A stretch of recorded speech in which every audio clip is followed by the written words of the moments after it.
Hi, this is Asa, and welcome to my audio experience.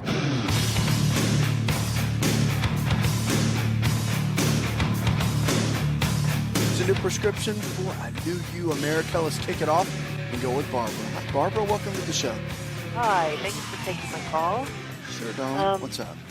Well, my husband's been plagued with these headaches for like 2 months now.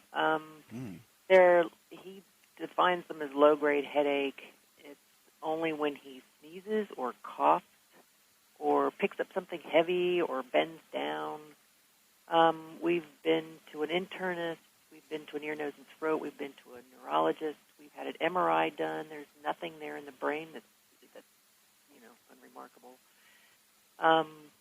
And they've given us some medication called indomethacin to take, I guess an anti-inflammatory.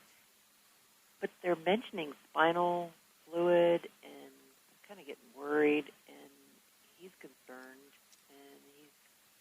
And he's continuing to do his daily routines, or kind of putting off everything else.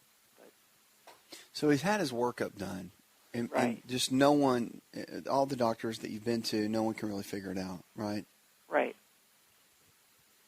Where does it stand? What do they say? What do they tell you to do? I'm curious.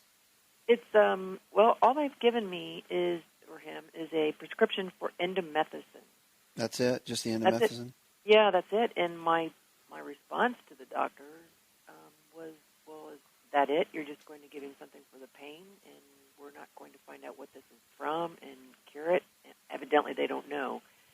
They're calling it a cough headache. I mean, technically, cough headache.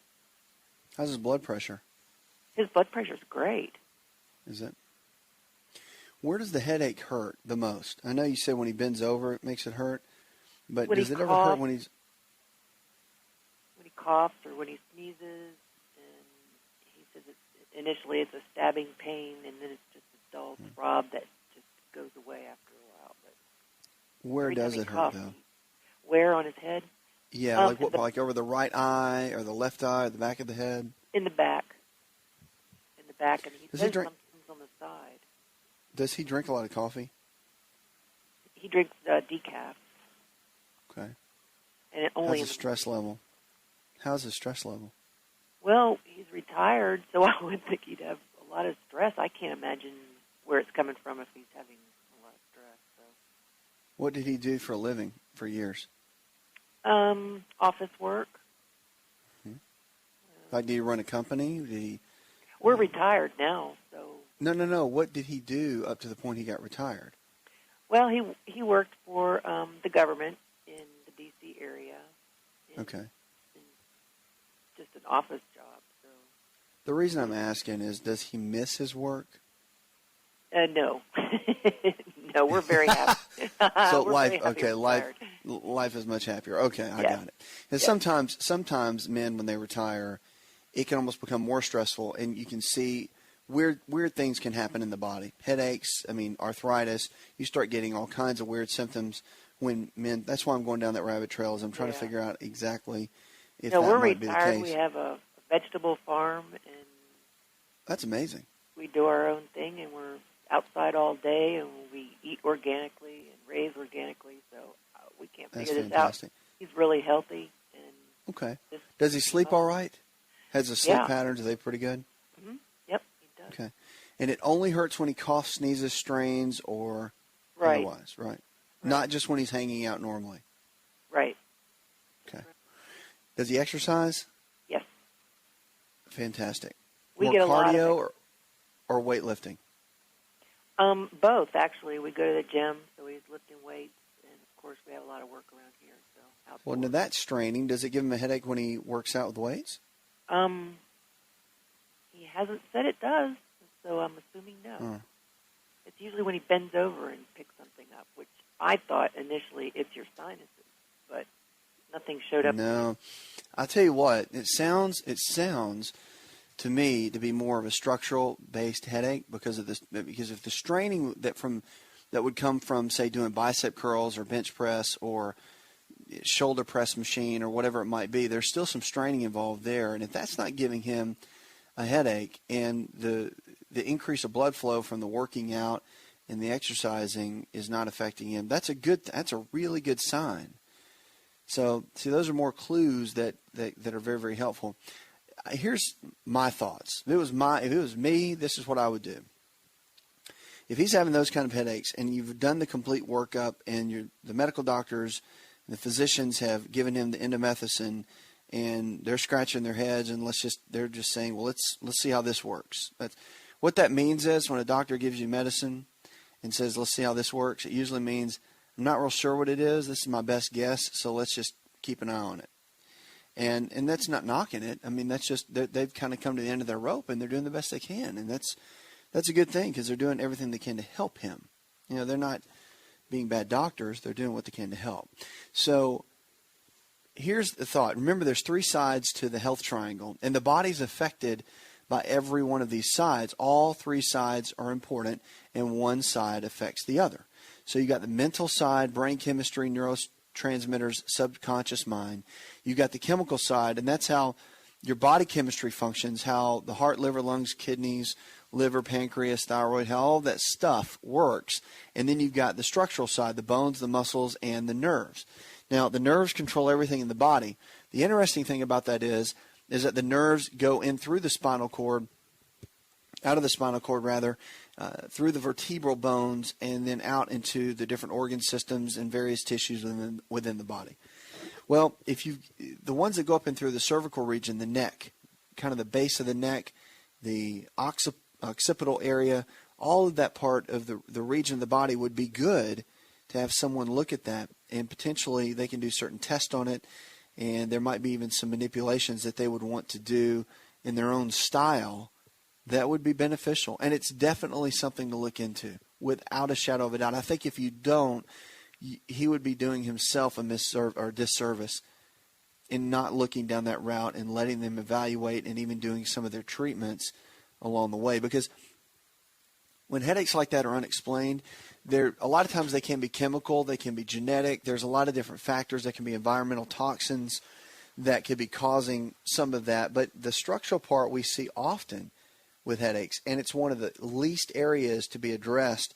It's kind of whenever nothing else works, let's go that way. And believe it or not, the structural part of the body plays such a key role and is so important.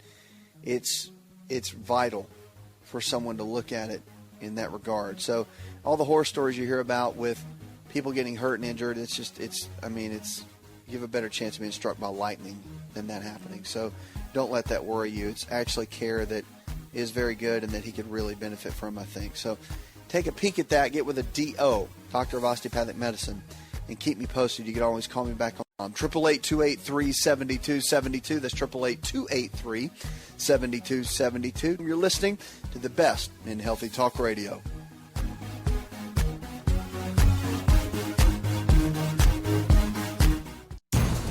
Are you looking for increased strength, endurance, and recovery? Well, look no further than an all-natural nutritional supplement called Concrete Creatine Hydrochloride. Creatine hydrochloride is the most absorbable form of creatine on the market today.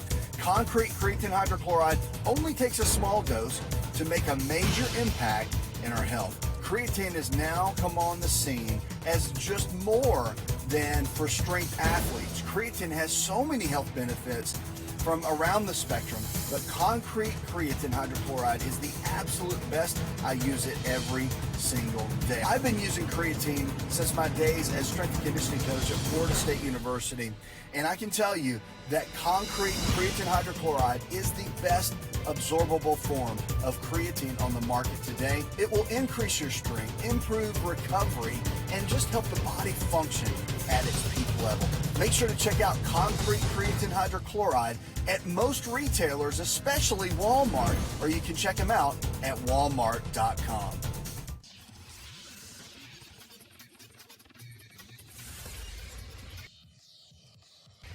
To find out more, connect with On Call Radio online at InShapeNetwork.com.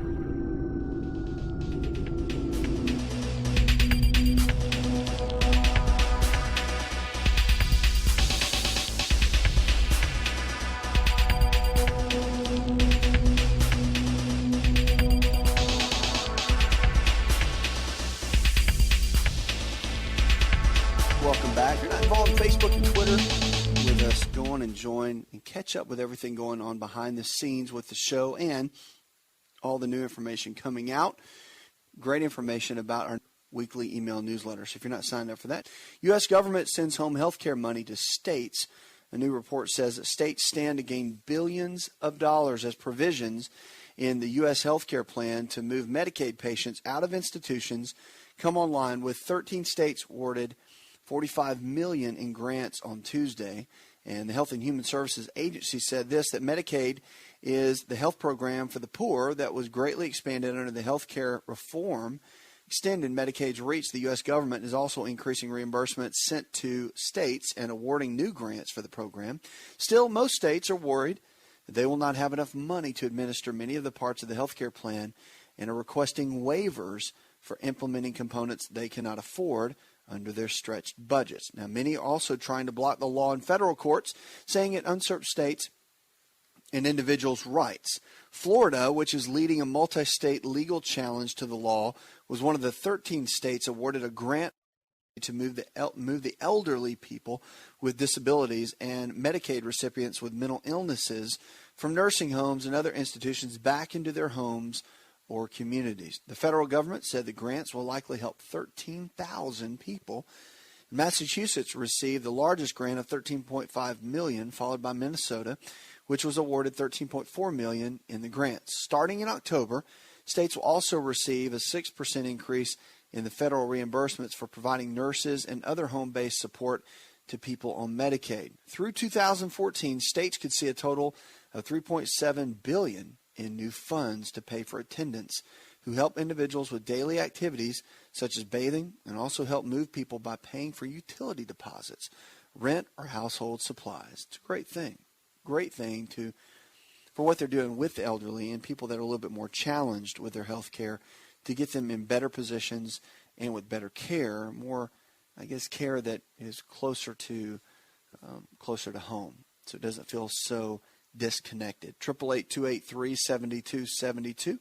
Jason from Chicago writes in an email, which you can always send me. It says, my dad's 58 and he's just been diagnosed with congestive heart failure. Is it too late to help him? Never too late, Jason. That's the one thing. Realize that it's never too late to help someone. It's never too late for someone to get well. It's never too late for there to be a turnaround in someone's health. There can always be a change. But the key is making the right kind of choices every single day. Now, are there genetics that play a role? Yes. Are there some damage, or is there some damage that probably has been done with congestive heart failure that's irreversible? Yes. But it's never too late. Never too late to help someone. Never too late to walk with a health challenge with someone. It's never too late. So my biggest encouragement for you is get him started on the basics. Make sure his diet is sound. Make sure the foods he's putting in his body very good. Make sure he can handle even the smallest amount of exercise, which his doctor probably doesn't want him to do too much, but at least make sure he's doing something. Drinking plenty of water, half his body weight in ounces of water every single day. So many things he can be doing to make sure that he has the optimal health that he can have. 888-283-7272. Let's go to Josh. Hey, Josh. Hey, doctor. Good to talk with you, man. I got a question. I got a friend who she's always got really purple feet, and this just started recently. She's always had cold feet, and she just started having purple feet. Okay. And she's always got really clammy hands, kind of like sweaty hands. But I was just wondering if there could be. I've always thought about circulation. I've Googled everything I could find, but I'm just not finding enough information for me to even want to take in, as far as just from the kind of information that I'm getting from the internet. So I was just wondering if there was if you had an idea, or we could pinpoint of something, what that could be. What's her age? She's about 17. She's Mexican, and she lives in Tucson, Arizona, so it's really dry, hot. I don't know if that has anything to do with it. But No, I know what you're saying, though. No, not really. I mean, purple. Her feet turn purple. Is that something new that started, or it's been there for a while? It started about, I guess, a week ago, and they've always been really cold. And doctors have always said she's had some kind of weird problem, and they've never been able to pinpoint what it was. But this is new, so I didn't know if there was, if you know anybody or have ever dealt with anybody that had that problem. Well, it just depends. I mean, does it hurt? Does it ache when it turns purple like that? Doesn't hurt. No pain at all whatsoever. Mm-mm.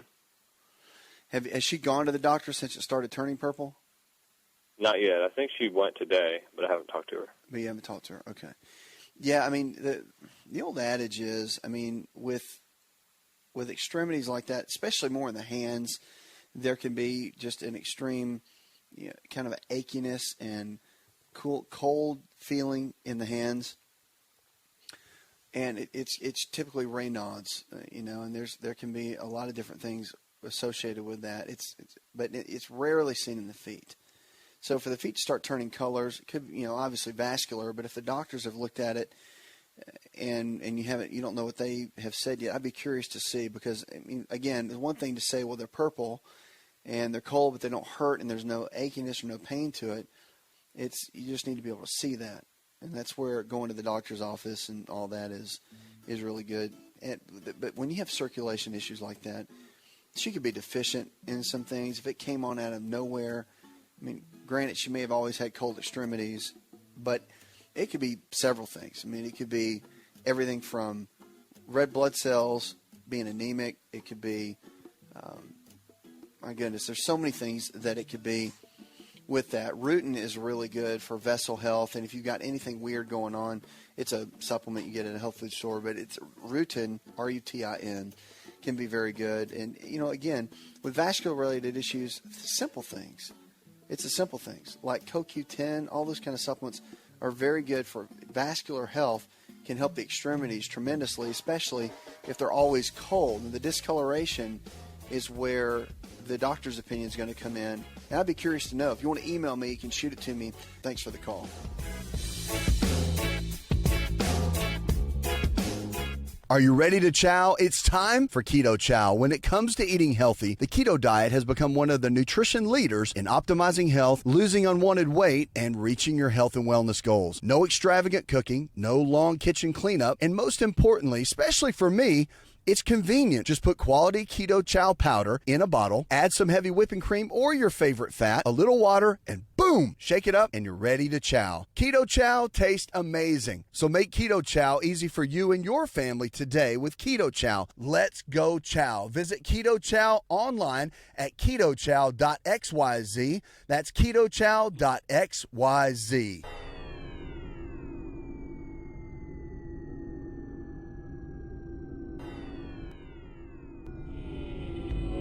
To find out more, visit the show online, InShapeNetwork.com.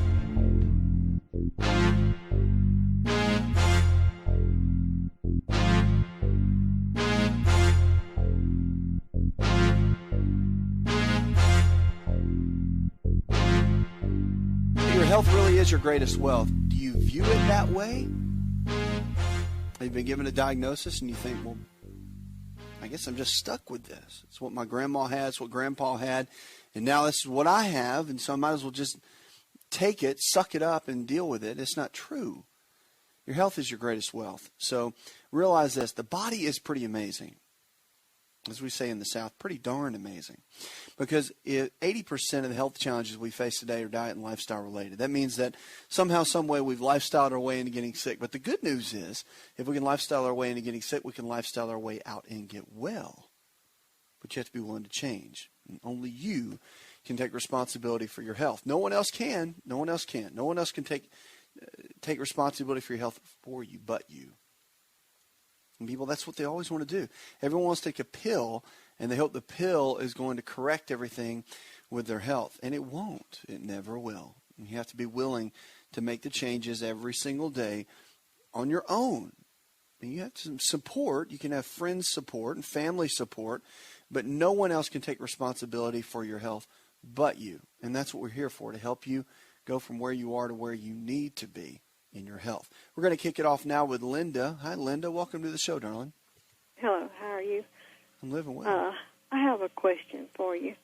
Okay. I had a complete 5 years ago, and I never was put on any type of hormone therapy, and they've tried me on bioidentical hormones, and they didn't help me. They tried me on estradiol, and it didn't help me. I reckon I'm just, like you say, stuck in, and I don't know what to do. I go to the doctor. My blood pressure's out of control. I don't have any type of, I don't know how to say this, my body's just not the same.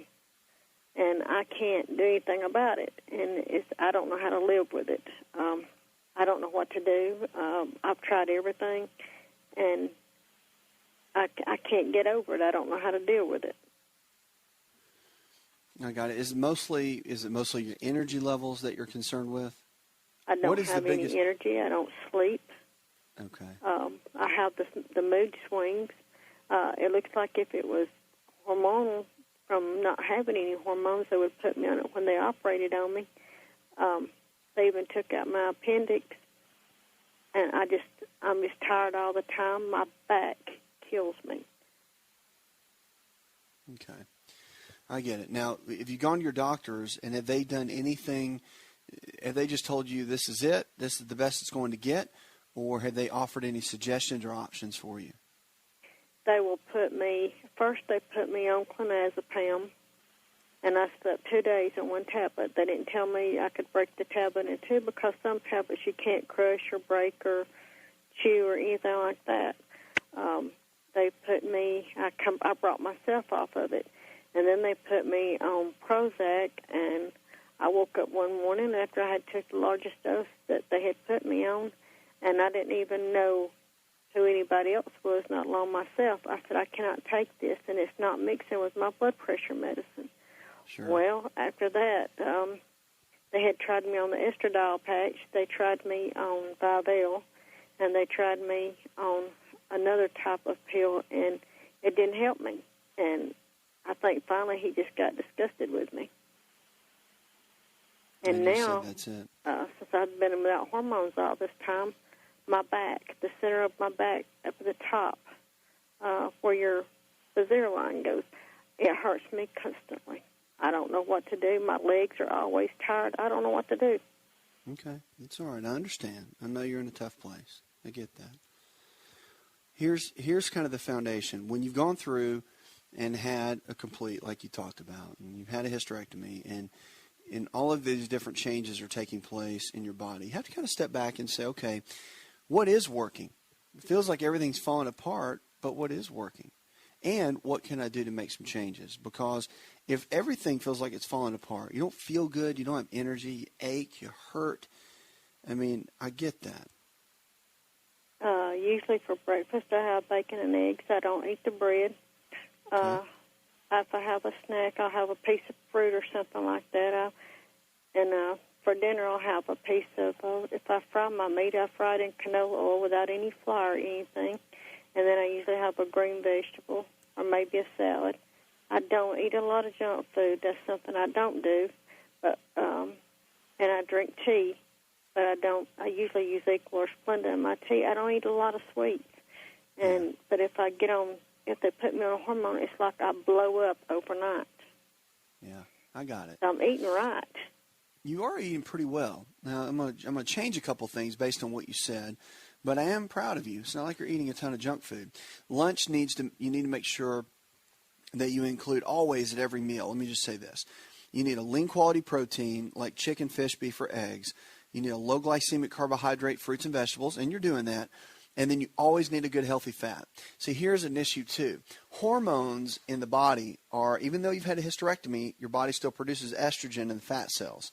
So the body is pretty amazing, and it's quite resilient. So even though you remove parts from the body, it will compensate and can work very well in other areas. So something to consider for yourself is to make sure you go in and you balance everything out within your diet, first of all. Lean proteins, low glycemic carbohydrates, fruits and vegetables, and the good healthy fats. Your fats are going to be really, really important because the fats don't make you fat. Remember that. That's a key component. Fats don't make you fat, but they actually are going to make a big difference in your overall health with your hormones and the way you feel, aches and pains. They lower inflammation. And almonds, walnuts, cashews, avocados, fish oils, very important to be taking cod liver oil every day at least a tablespoon. Don't do the gel caps. At least a tablespoon of the oil every single day. And matter of fact, the Foundational 4 supplements would be the top priority in my eyes. And I'm just a big fan, and that's why I talk a lot about it in my book. And here on the show, I'm just a big believer. These are the 4 things that we don't get in our food supply that we need. And that's a good whole food multivitamin, digestive enzymes to break our food down, cod liver oil for your omega-3 fats, vitamin A and vitamin D, and probiotics. Probiotics put the good bacteria back in our digestive tract. So real simple to follow, but yet so, critical for overall health, and something that I would desperately encourage you to look into. White willow bark is really good too for some of the aches and the pains. But getting that gut cleaned out, meaning everything. Canola oil, don't cook with that anymore because it turns to a trans fat and one of the number 1 cancer-causing agents that we have. If you're going to cook with any kind of oil, there's 3. There is coconut oil, very good. There's also butter, regular butter, and then grapeseed oil. So any of those are going to be fine to cook with. Coconut oil and butter are the top 2. If you've got to go with grapeseed, go with that. And you'll notice a big, big difference in your overall health, energy levels, and the way that you feel. Now, energy is going to be comprised of a couple of things. With hysterectomy, it could be a result of estrogen, could be a result of progesterone as well. But the adrenal glands are the body's stress glands. And when they get worn out, when they get tired, when they're not functioning at their peak level, which they're 2 little glands that sit on top of the kidneys. So if they're not working at their best, then your body's not going to function at its best. And it's important to get those built up, keep them strong. Vitamin B5, vitamin C, pantothenic acid, all of that works hand in hand to keep those adrenals functioning at a peak level, at a high level, and keeping them at a place that they need to be. So something to encourage you to look into, B5, pantothenic acid, and also vitamin C. So I hope that helps. Knowing this, things like black cohosh can help, wild yam root can help, but make sure you work with your physician, getting blood work done. Don't just take a bunch of supplements and just hope you feel better. Get with a doctor that can monitor your hormones, even if you decide not to do the bioidenticals and all that, which I'm not telling you to do that. But getting the blood work done and or saliva test, however you want to do that, however your doctor wants to monitor it, seeing exactly how your body's responding, how it's functioning, and what it needs so it can function at the highest level. All right? But one thing don't lose is your hope. Don't lose the fact that even though you've had a hysterectomy and you feel like you're falling apart, the one thing you've got to remember is you're not. You're not falling apart. Your body's not going to just collapse on you. You can do well. Your body can recover in many ways. And you can have vitality again. It's not over. It may feel like it's over, but it's not. And you can have energy again. And, the goal here is to get Linda back. We need Linda to be the best Linda that Linda can be. And we need you to be all you can be. But see, the thing is, no one else can help you. No one else can do this. You have to do it for you.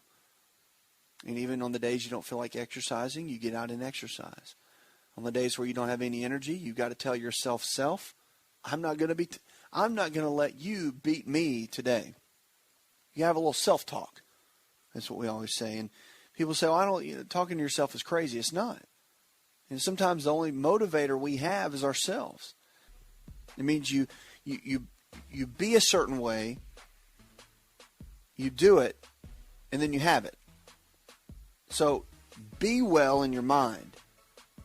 Do the things it takes to be well that textbook-wise that you have to do to be well. And then you'll have it. It's amazing how that works. It's more than visualization. It's about taking radical action. But just know this, you're already on a good path. Get your mind right. Start doing the things today that may be a little bit difficult and watch how your body can change. Hi, it's Asa. I'm giving you a copy of my best-selling book for free to help you in your health journey today. I'll pay for the book. All you do is just cover the small shipping and handling costs. Go to asarx.com and get your free book today.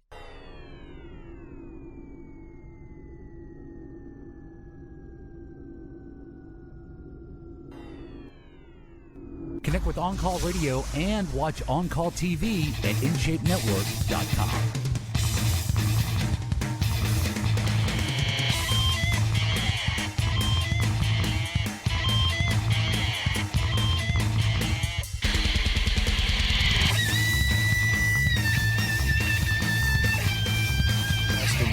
Talk Radio, the show where your health really is your greatest wealth. Jesse, you're on. How can I help? I was curious to ask you a question about this health challenge that I have. And it's last maybe 5 days ago, I woke up one morning and I have this pain, and it radiates from like the xiphoid process all the way up to my larynx, and it goes. I can even feel it through my back. You know, it's like a. Now I had pericarditis one time, sure, and it feels similar to that. But I went to the doctor today, and it's not that, he said, and he's sending me to a GI guy, and they said because of the pain and where it's at, they're getting me in rather quick. They got me in tomorrow already. And I was wondering, with that being said, I also have, I have Barrett's, and I've had that for about 10 years. I was diagnosed with it 10 years ago, but I had the Nissen fundoplication at the same time. They found the Barrett's, and I was just wondering, you think that's esophagus related? Also, my head, if I bend over, my head goes below my waist. It's unbearable. I mean, the pain is, or if I belch, the pain is really shoots up. But it's not acid. It's not burning. It's a deep pain, sharp pain. Well, the Barrett's, let's talk about that. How are you dealing with, I mean, obviously you've had acid reflux then for a long time, right? Yeah, I had it for 18 years before they decided to, diagnose it and fix it. Yeah. And so for the most part, is it taken care of? Yeah. After the Nissen was done, I didn't have a bit of trouble, but they did keep me on Prilosec pretty much about 60 milligrams a day. And now I'm taking something called, I think it's called Xylacant or something like that. I don't know. It's a new PPI, proton pump inhibitor. Sure. Yeah. And it's working it's okay, more powerful right? one, they said. But it's working okay? Yeah. There's no acid. There's no burning. And that's what he asked me. You got anything coming up in your mouth? And I said, no, not at all. There's nothing like that. I think the Nissan's still working great, but the Nissan's still working great. And it's just this pain. I don't know where, just all of a sudden. What I will tell you that I missed taking my Prilosec for 2 days, and I didn't have it. And the second day was pretty rough, so I went out and got it. And then, and after that, that's when the pain started. Do you eat much dairy products at all, like cheese, yogurt, milk? Oh, I love yogurt. Yeah, I eat a lot of yogurt, but I drink. But the only other dairy thing I eat is goat milk. I drink a lot of raw goat milk. Raw goat milk. Okay. What about breads and things like that? Do you eat much of that? No. Pasta, bread. No, I stay away from bread. I used to work out hard, and I know about staying away from bread and pasta and that. And all that kind of thing. So what does your diet look like, breakfast, lunch, and dinner, typically?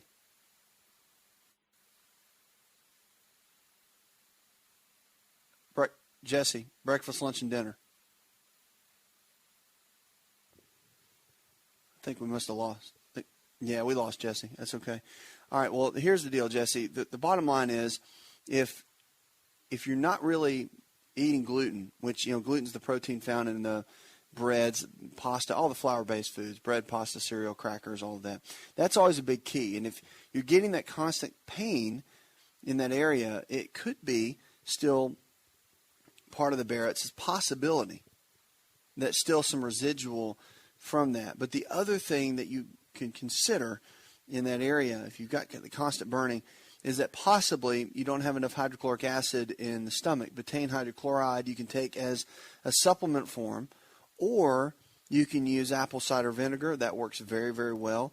And you can also consider aloe vera juice and glutamine. Both of those can be very, very beneficial to when you're dealing with that sort of pain. Now, if you're having more of it, if it feels more structural, meaning you're seeing from the xiphoid right there, and it is more of a kind of an achy pain through that area, which I would ask you next, I would consider going to somebody that works on the structural part of the body, bones, muscles, nerves, which would be an osteopathic physician, even someone like a physical therapist or a chiropractic physician. They all could look in that area and kind of rule things out a little bit, because if you've had Barrett's, which is a serious condition, I mean, Barrett's can turn into cancer, no doubt about it. But when you've had Barrett's and it's gone to that level, then getting those kind of pains within there can be a little bit of a challenge, but it's something that, you just gotta keep an eye on. Keep me posted on how that goes. 888-283-7272. CNN reported about how cell phone exposure increases brain cell activity. The radiation emitted after just 50 minutes on a mobile phone increases the activity in the brain cells, according to a new government-funded study. The effects of that brain activity are not known, said the researchers who called for more study. Phones that were turned off did not create the same brain activity, and the small study published in the Journal of American Medical Association was the first to look specifically at how electromagnetic radiation from cell phones affects glucose metabolism, a normal function in the brain. The brain activity means that cells are using glucose to create energy, and the brain normally produces the amount of glucose it needs to function properly. But these new findings don't tell us whether activating the cells artificially, in this case by cell phone radiation, will have a negative effect on our health. They say that simply don't know and calls for further investigation. All kinds of things I believe we're going to find about cell phones and how they're affecting our health, and probably not for the positive. And I'm the world's worst using a BlackBerry singing all day long. Puts another hour in the charts. I'd like to thank our producer, Jay Patrick. Go tell one person something you learned on this show, and together we can change the health of our friends, our families, and our communities. You're listening to the best in healthy talk radio. Did you know you could listen to the ASA RX audio experience on Spotify and Pandora? For all the ways to watch and listen, check out our show page at asarx.com/experience. Hi, it's Asa. I'm giving you a copy of my best-selling book for free to help you in your health journey today. I'll pay for the book. All you do is just cover the small shipping and handling costs. Go to asarx.com and get your free book today. This episode is over, but check episode notes for links to products and services you've heard about on this episode. Thanks for listening and subscribing. Please share the ASA RX audio experience with others and stay in touch by giving us your comment or review.